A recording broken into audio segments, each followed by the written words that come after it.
Greetings, Abarigani family. Welcome to Blacknificent, episode 3, Putting in That Work.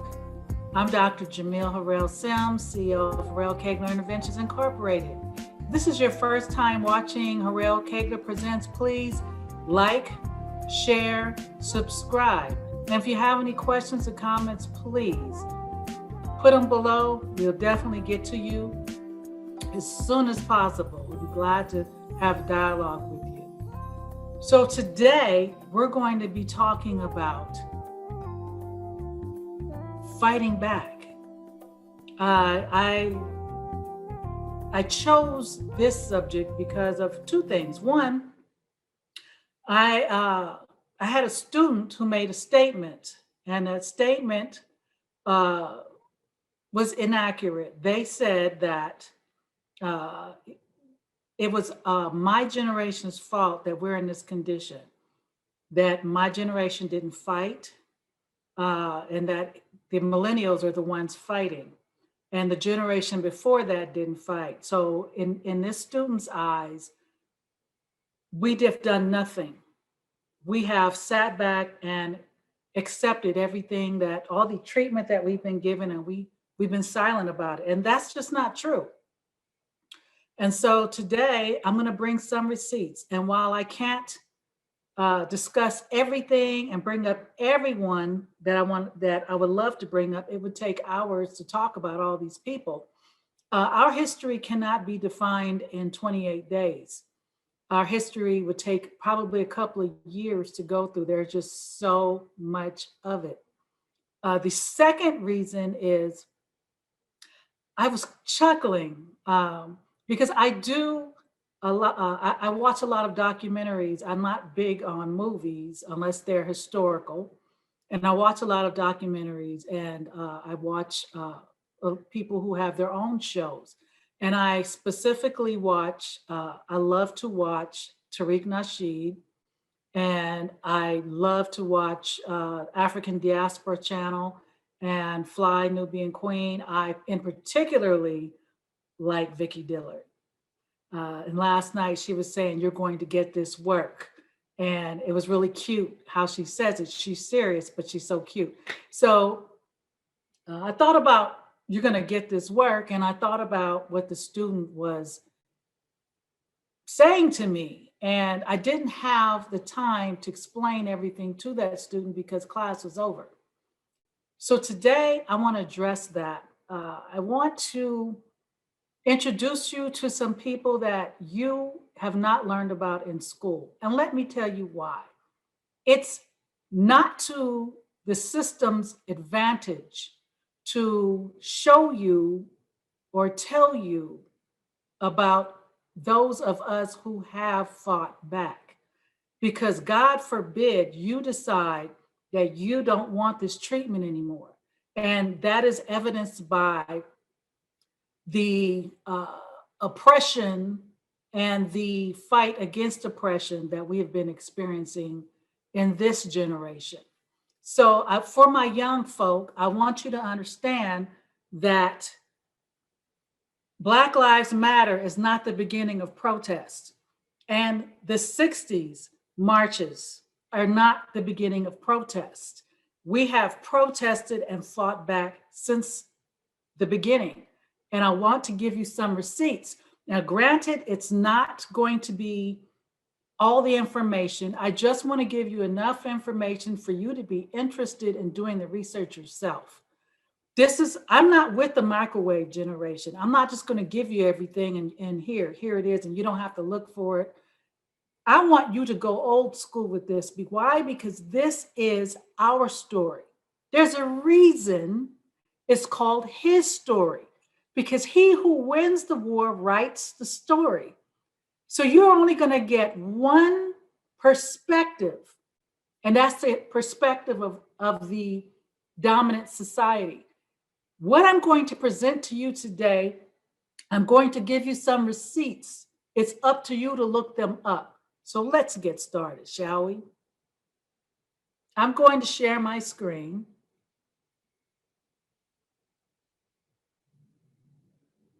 And I'm going to This is the wrong one. This is the right one. And so today's presentation, it's not going to be very long. I'm not having a guest today. I'm in professor mode today.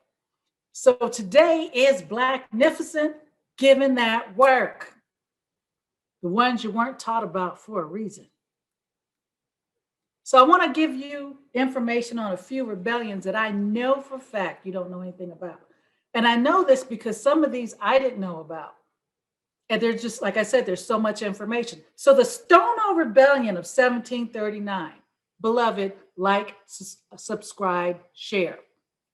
Hit the bell so you can be notified when we're on. The Stonewall Rebellion of 1739. Now remember, the United States wasn't a country until 1776. So in 1739, before there was a constitution, before there was the Declaration of Independence, 1739, September 9th was the largest organized rebellion of enslaved foundational Black Americans. There were 23 whites killed and 44 Blacks. 44 Blacks that were killed were basically killed towards the end of the rebellion. It wasn't a long one, it was very short. And it occurred near the Stonewall River in South Carolina. For Carolinians, you know where that is. I'm on the West Coast. I have no idea exactly where that's located.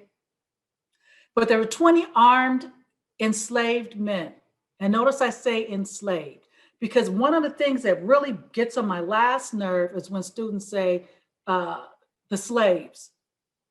They're not slaves. They have been enslaved. So I want you to change your vocabulary.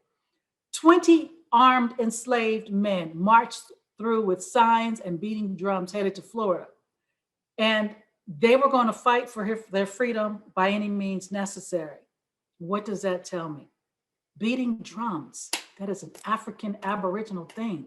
They're beating their drums, and they had signs that said, you know, freedom, revolution.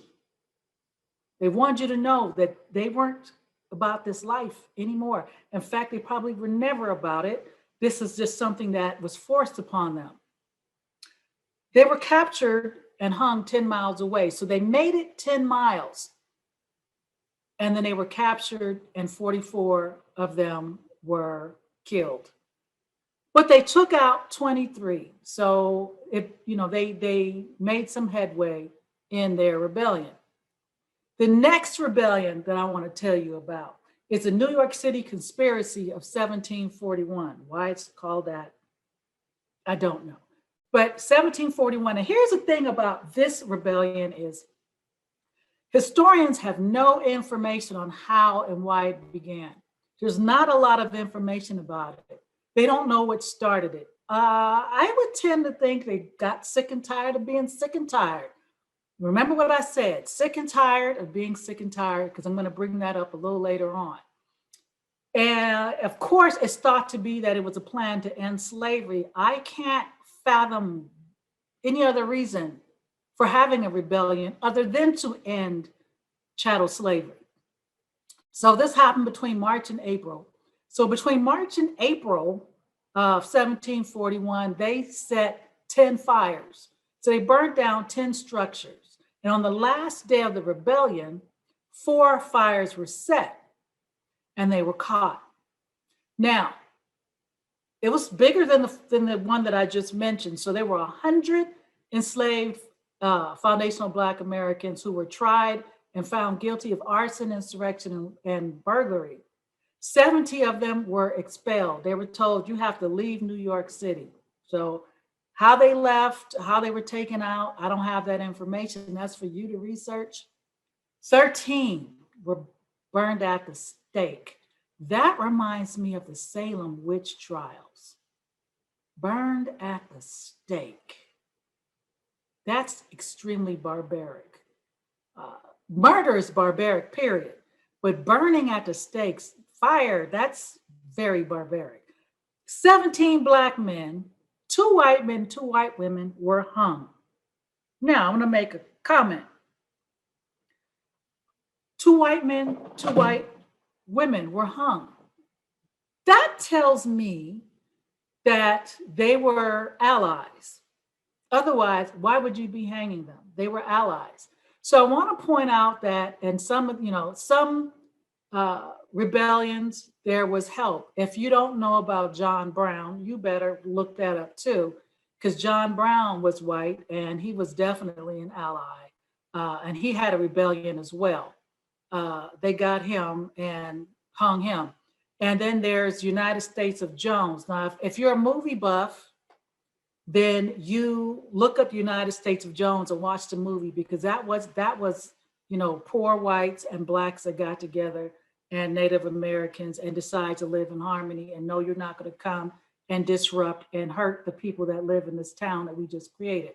So for those of you who don't want to do research and you want to watch movies done by Hollywood that don't tell the whole truth, but at least you'll get an idea of what occurred.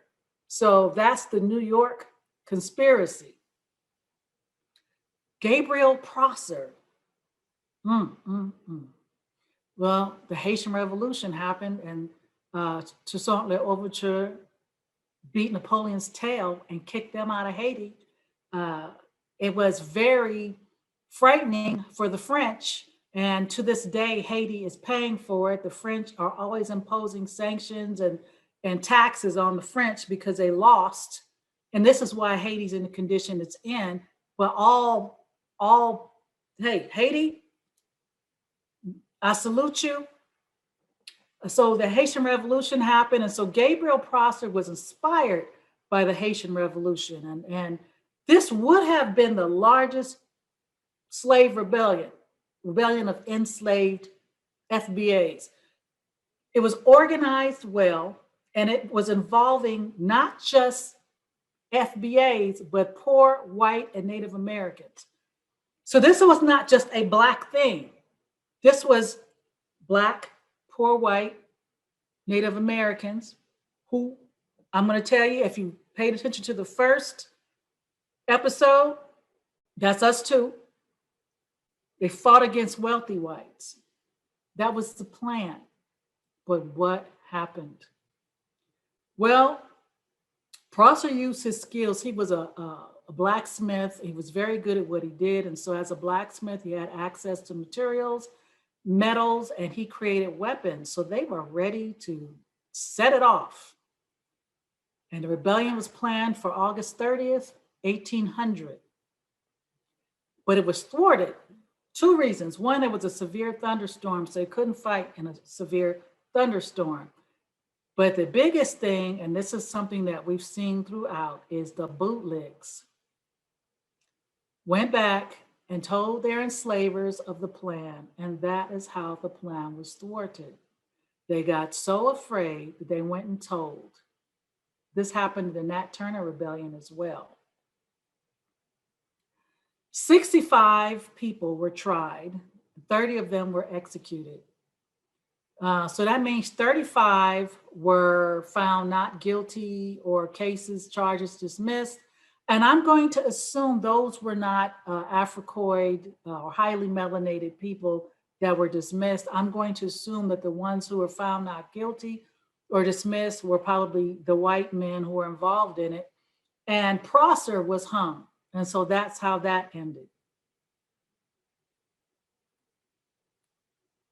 Now, we know about Nat Turner, the Nat Turner Rebellion. If you don't, you can watch the movie. Go and rent it. It's pretty accurate. That's really the only rebellion that we were told about. That's the only one throughout my whole life that I remember hearing about, and didn't hear much except he got caught and they made wallets and belts and things out of his skin, and that is extremely barbaric. Let's talk about some sisters that putting in that work. Now, we have our men out here fighting, and those who choose to fight and rebel. And I don't want to call it rebelling. I want to call it wanting their God-given right to be free human beings who live and grow and breathe and do for self. That's how I see it.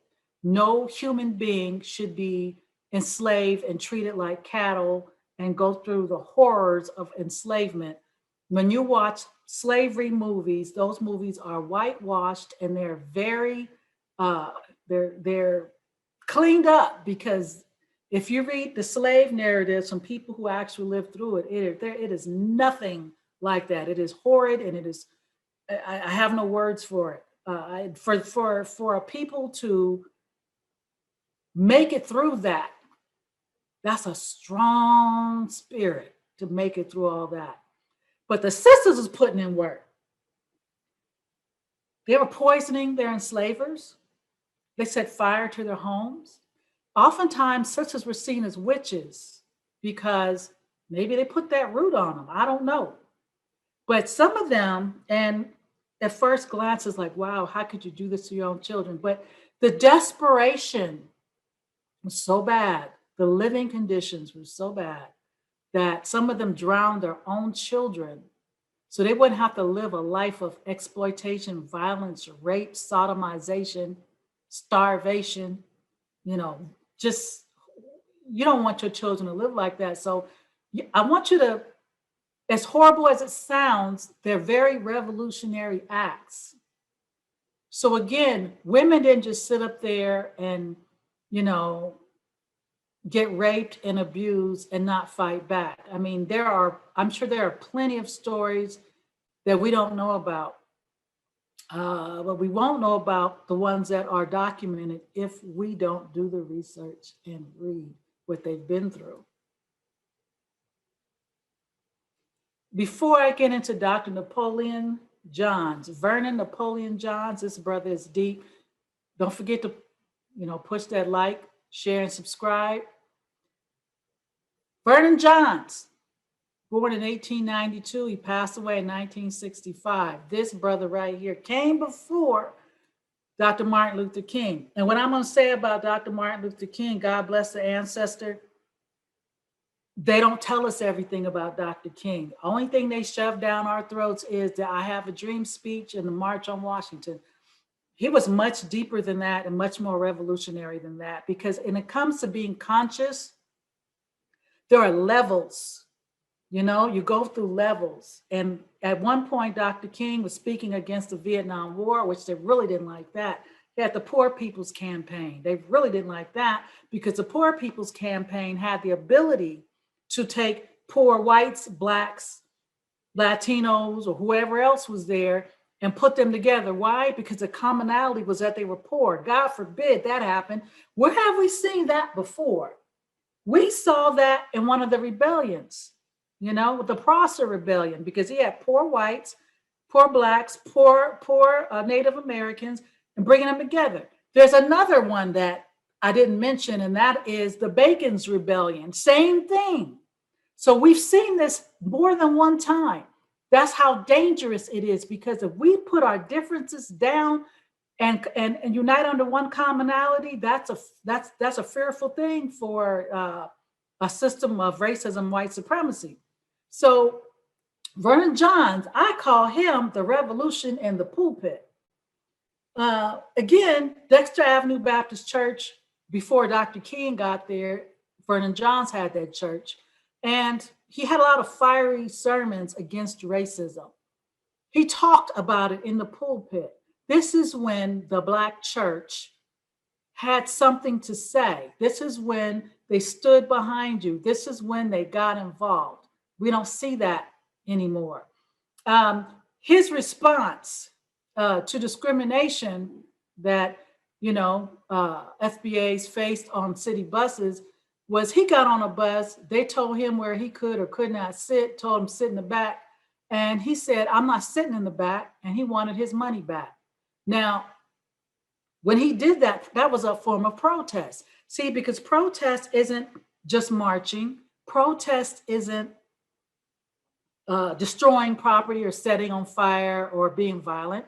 Those are ways to protest. But there's other ways to be revolutionary. You can be revolutionary by getting educated. You can be revolutionary. To me, the biggest, coldest way to be a revolutionary is economic empowerment. When we get economically empowered, there's nothing else that can stop that. And we had that at one time. And that's why we had the Klan and we had Black Wall Street, Tulsa, the Greenwood District on fire, bombed from the air. And that's why Rosewood was put on fire and Wilmington, North Carolina put on, there's so many cities, towns that were destroyed because of that economic power. And so to me, that's the most powerful way to have a revolution, is a revolution of the spirit and the mind. No one has to die. I have on this shirt that says, no one died when Kaepernick took a knee. You can't see the shirt. Shout out to Brother Nadir for the shirt. But you can be revolutionary and not touch anybody. And that's how powerful the mind is. It's all in how you see it. So this man used that mind. He was very educated. In fact, he was the first African American to have his work published he was a theologian.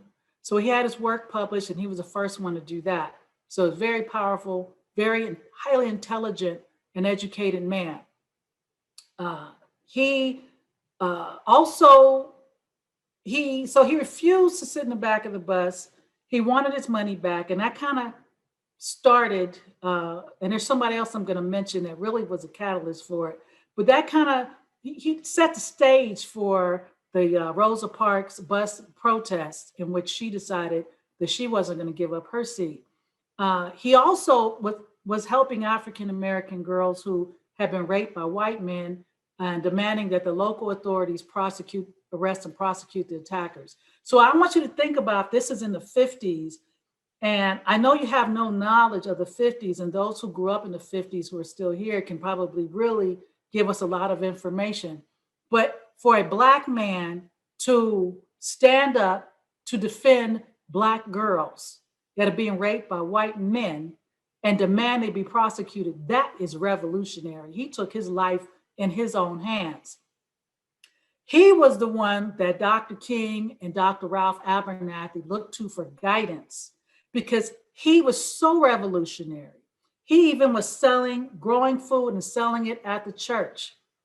The church was a middle-class church, and so they weren't ready for his way of thinking. They didn't want the trouble. They didn't want the problem. So they really weren't ready for him. And so he was gone from the church, and Dr. King took his place. He wasn't actively in the civil rights movement, but he is a part of the civil rights movement. And he died of a heart attack at 73 years old. It's often, he was thought of too militant or radical for the pulpit. I don't like the term militant because it sounds like there's something wrong with loving yourself. Like there's something wrong with wanting your people to do better, to love your people so much that you want to teach, you want to produce, there's nothing wrong with that. So I don't like that term. But he wasn't talking about nonviolence. And he wasn't perpetuating violence. He was talking about self-preservation and fighting back economically and maintaining self-respect and demanding respect as a human being. And in those days, they weren't trying to hear that from a Black man, because I want you to remember, they called grown Black men boys. And if a white child talked to you, and you could be 60 years old, and that child can be 10, and you got to call him sir, that would not fly today. Deacons for Defense. Now, this is what I like right here. If you've not heard of Deacons for Defense and you're in the movies, you can look that up, starring Forrest Whitaker. The Deacons for Defense were pre-Black Panther Party. You also had the Lowndes Party, Black Panther Party for Defense. And that's I don't want to get confused with the two, but the Deacons for Defense, powerful brothers. They were Korean War vets and World War II vets who decided that they were going to protect their community from the Klan. And they did just that. And this, from 1964 to 1967, was when we had the Deacons for Defense. And they started in Jonesboro, Louisiana. And it started with Ernest Thomas and Frederick Douglass Kirkpatrick. And I already told you that they were war vets, so they knew what to do with guns. They were trained, and they were armed. And what they were going to do was they refused to let white supremacist groups terrorize and lynch the community. They stood up. There weren't a whole lot of them. I would say maybe 15, but they stood up. And at that time, people were not standing up. You know, white men could come to your house and snatch out your nephew like in Emmett Till, snatch your nephew out the house and do what they want with him. And you're going to stand there and let them do it. Well, some people are you have to understand indoctrination. They were indoctrinated to accept this treatment. But these brothers were not accepting it. They weren't having it. They were going to give that work. So chapters began to spring up in Mississippi and Bogalusa, Louisiana. And in 1965, the group gained national attention because they had a self-defense against the Klan. And what they did was they were protecting the right to vote, because at that time we were going through the voters' rights. You know, we were fighting for the right to vote. And in 1966, they had the March Against Fear, and that march was from Memphis, Tennessee to Jackson, Mississippi. Now, the FBI did come for them. They were going to come and neutralize Deacons for Defense, but they didn't get an opportunity to, because from 1964 to 1967, and particularly after the Watts riots, sprang up the Black Panther Party, the US organization, other people that, you know, were like, we're not having it. And so they kind of couldn't handle all that. So what ended up happening was the Deacons for Defense eventually died down. I don't really know why they died down, but they did.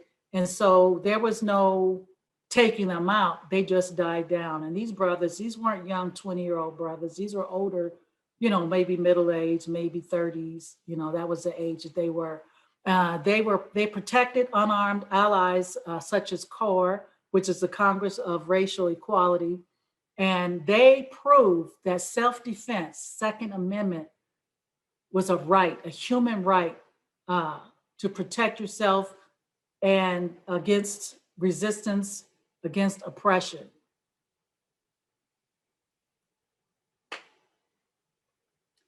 Brother Robert F. Williams.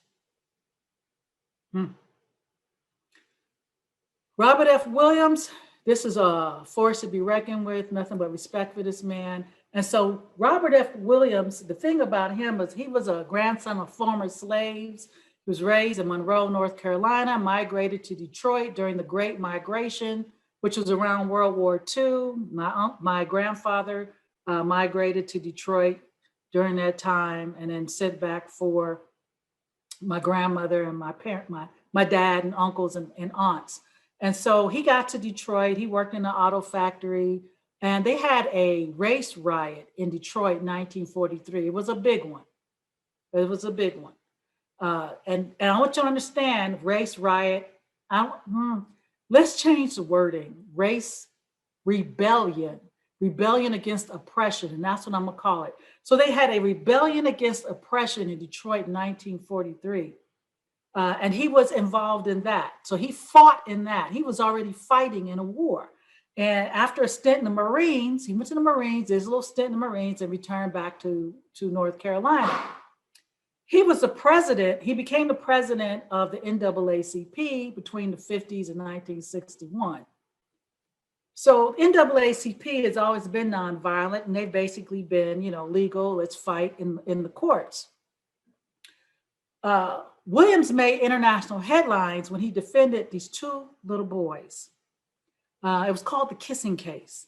And these two little boys, age 8 and 10 years old. Now I have grandchildren, 8 years old. I cannot imagine them being handcuffed and shoved into a cell and put in jail. They incarcerated these two babies. They're babies. They're not even teenagers. They're babies, 8 and 10 years old. They were accused of allegedly kissing a white girl. And they listed that as rape. So if you're a little baby, you're 8 years old, and maybe you kiss a little white girl on the cheek, that's rape. You see how barbaric these people were. Uh, so the boys were incarcerated, and so Williams defended them and fought for them to be freed. He also attempted to desegregate the whites only swimming pool, because what you have to understand is if you had a swimming pool and white people were swimming and a black person put their toe in the pool, all of them would leave out of the pool and they would drain the pool completely because it's now tainted because someone put their black toe in it. So he wanted to desegregate the pool so that, black children could be able to swim and have the same access. Well, Klan didn't want to hear that. White people didn't want to hear that. So he knew that he was going to have some strong resistance. So apparently he got some threats, some very credible threats from the Klan for trying to desegregate the pool. And so as a result of that, he wasn't going to sit there and be a sitting duck.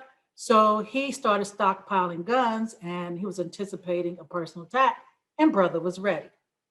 Like the great philosopher Sugar Free said, if you stay ready, you don't have to get ready. Well, he said, you ain't got to get ready. So NAACP fired him when he declared that he was going to defend himself. Why would you not want somebody to defend themselves? I'll tell you why. Because you're more concerned about the name of your organization than you are the human right to defend oneself and their family.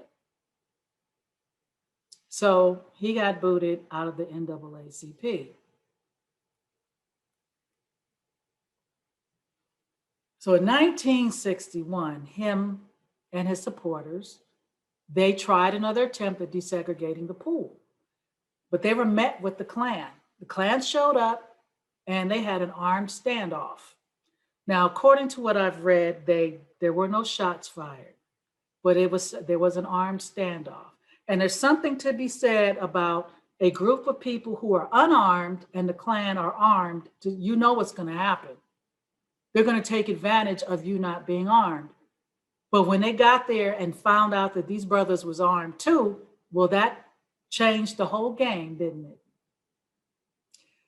So later that year, the Freedom Riders came to Monroe, and because the Freedom Riders came and they were trying to get people to register to vote, the angry mobs attacked the town, much like they did Greenwood, much like they did Rosewood, much like they did Wilmington, attacked the town. And where Williams made his mistake was he was trying to protect a white couple in his home, and I'm going to assume that they were allies. And he was protecting them, so he had them in his home, he hid them, but he was charged with kidnapping. I can only imagine, okay, how are this white couple going to explain to a group of white people that he was trying to protect us? Your story might change, but hey, I wasn't there. I'm only speculating. I'm just thinking outside the box on what could have occurred. So Williams, he was charged with kidnapping, and then he was indicted. And so him and his wife, they flew and they fled to Cuba. And they stayed in Cuba, and they returned in 1969, but they didn't return to Monroe. They returned to Grand Rapids, Michigan. And he stayed there, and he transitioned in 1996 of Hodgkin's lymphoma. So nobody took him out. His health took him out. And I can only imagine the amount of stress that he lived under that possibly contributed to that demise. Now, we've been taught about our queen, Rosa Parks, and I give her all the honor. But before Rosa Parks, I have just told you that Vernon Johns refused to give up his seat and demanded his money back.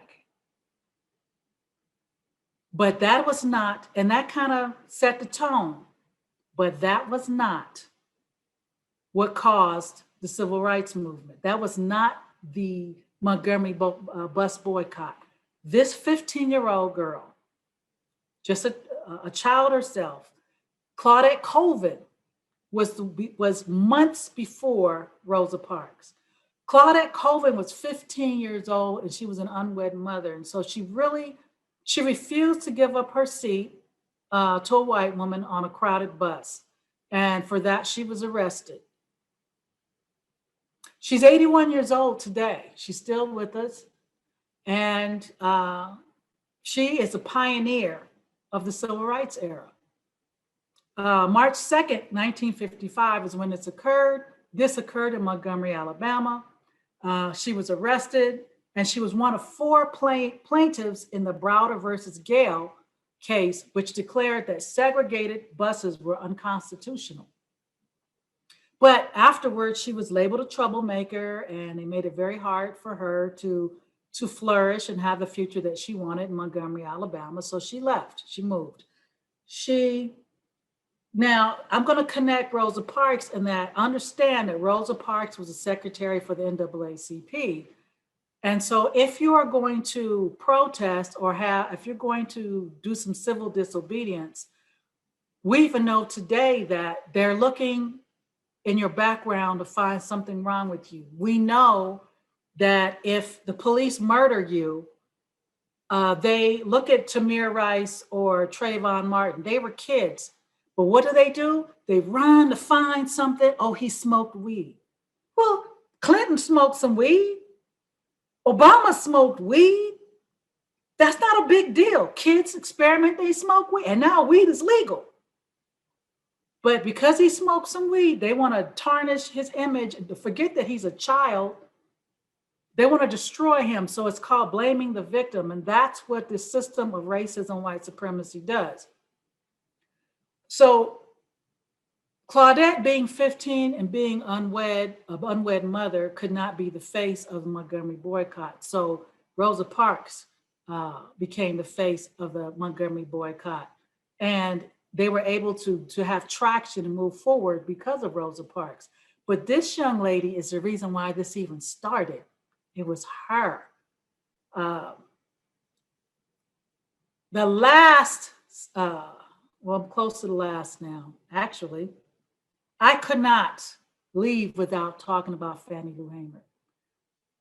Fannie Lou Hamer, this queen right here, unapologetic, unafraid, strong. Give her the respect. She was born in 1917. She was a daughter of sharecroppers, and she was extremely poor, lived in extreme poverty. And what she did was she showed, she's from Mississippi. I call it the crooked letter state. She showcased her own suffering in a racist society. She showcased her suffering, which brought national attention to the suffering of all foundational Black Americans. It was a sister that did that. And so in 1964, she worked with SNCC, which is a Student Nonviolence Coordinating Committee, to organize the Freedom Summer and the Black voter registration drive in the state of the crooked letter. So she dedicated her life to SNCC and the freedom of Black people. But let me tell you what she went through. She had been beat. I mean, severely beat on numerous occasions. She'd been shot at. She'd been arrested. She'd been threatened. And she said they sterilized her without her consent. So these were the kind of things that they were doing. They don't want you to have any rights. But what she did was she still stood firm in her beliefs, and she wanted not only her equity and equality, but equity and equality for all of us. So in 1964, she helped found the Mississippi Freedom Democratic Party in opposition to the white Democratic Party, two different Democratic parties. She gave a scathing testimony at the DNC where the spotlight was taken off her while she was speaking. So while she was presenting her testimony at the Democratic National Convention, they blocked her out. They put the attention somewhere else, but it was still recorded. And one of the things that she said that it's a famous quote from her. In fact, on her tombstone, it says, "I am sick and tired of being sick and tired." I said that a little earlier. I'm sick and tired of being sick and tired. So I have here Pete and Charlotte Hill O'Neill from the Black Panther Party, and I'm not going to discuss what they've done. Uh, I I love the picture, and I thought this is where I talk about Kathleen Cleaver and Angela Davis. These are names that you know, but you may not know Elaine Brown.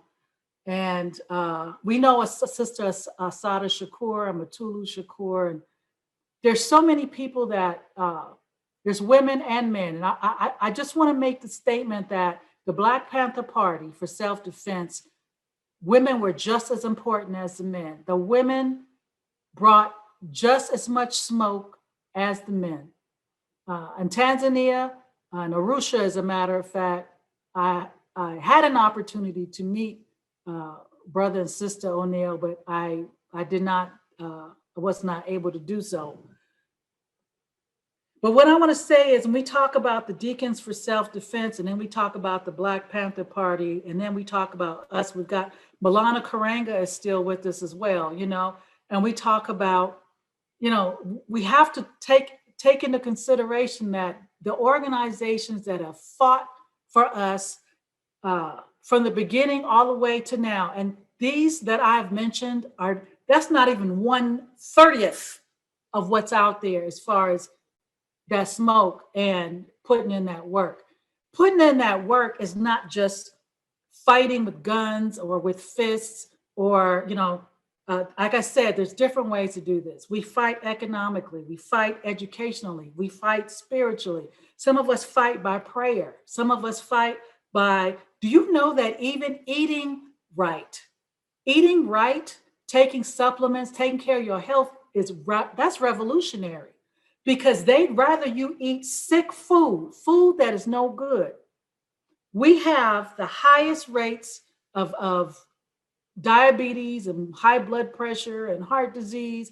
These are not, I personally, as a holistic practitioner, I don't believe that these are necessarily in our DNA, that is necessarily handed down from generations. I believe this has a lot to do with the food and the stress and the environment that we're constantly living under. Even middle class and upper middle class FBAs, we still have a lot of stress. You know why? Because you have the stress of living in an environment where you're not being supported, that you have to constantly code switch. Do you even understand code switching, which is going in between languages, not being able to be yourself, having to turn on and turn off constantly for survival? If you stay in survival mode, you eventually become ill. So when we talk about Vernon Johns, when we talk about Claudette Colvin, when we talk about the other rebellions, when we talk about the Black Panther Party, when we talk about the US organization, there's other organizations. I'm just naming the ones that, off the top of my head, and I'm really, really deeply into the Black Panther Party. I always have been since I was a little girl, probably read everything they put out. I even have some of the Black Panther newspapers, the original papers from the 60s. I have those. These are all revolutionary. They're ways of fighting, they're ways of giving that work. Learning the truth is revolutionary. Learning the truth is fighting the lies that we've been indoctrinated to believe. So what I've just done today is I've taken the reins and I have decided to present to you other information that you need to look up for yourself and research for yourself. I want to share a few things with you. This is Claudette Colvin's book. If you want to read about her, this is the book. Philip Hoos wrote this book about Claudette Colvin. Her story is in here. You can go to Esselwan Books or go to a Black-owned bookstore and get this book and read about this sister. just a few books, just 3 or 4 books I'm bringing, because if you can see behind me, all these books behind me, these are all books on our history, African American family studies. That's what I specialize in. Dr. Huey P. Newton, To Die for the People. How many of you knew that Huey P. Newton was Dr. Huey P. Newton? He was a PhD, but they don't tell you that. To Die for the People, Dr. Huey P. Newton. The African Americans. This is quite a bit of history here. This is Dr. Henry Louis Gates Jr. and Donald Yakovan. I might be saying the name wrong. This one right here. I'm going to, here's some references that I looked at.